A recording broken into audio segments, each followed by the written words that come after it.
चार अनोळखी इसमांनी लिफ्ट मागण्याचा बहाणा करून मोटरसायकल थांबवली आणि मारहाण करून मोटरसायकल, मोबाईल, रोख रक्कम आणि घड्याळ घेऊन ते पळून गेले। याच प्रकरणी कामोठे पोलीस ठाण्यात चार अनोळखी इसमाविरोधात गुन्हा दाखल करण्यात आलाय।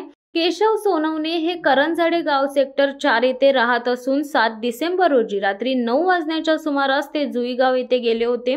रात्री जेवण करून 8 डिसेंबर रोजी रात्री 12:30च्या सुमारास मोटरसायकलने घरी जाण्यासाठी निघाले। रात्री 1च्या सुमारास करंजाडे गावाकडील बाजूला पार्किंग जवळ खांदेश्वर रेल्वे स्टेशन जवळ ते गेले।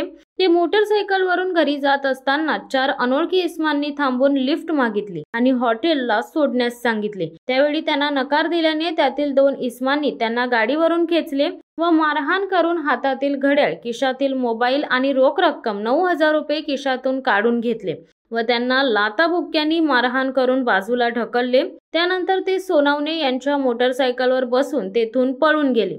या प्रकारामुळे वाहन चालकांमध्ये भीतीचे वातावरण पसरले। शिवसत्ता टाइम्स न्यूज ब्युरो, पनवेल। धडक बेधडक वृत्त देणाऱ्या आपल्या शिवसत्ता टाइम्स न्यूज चॅनलला लाल बटन दाबून सबस्क्राईब करा आणि बेल आयकॉनला क्लिक करायला विसरू नका।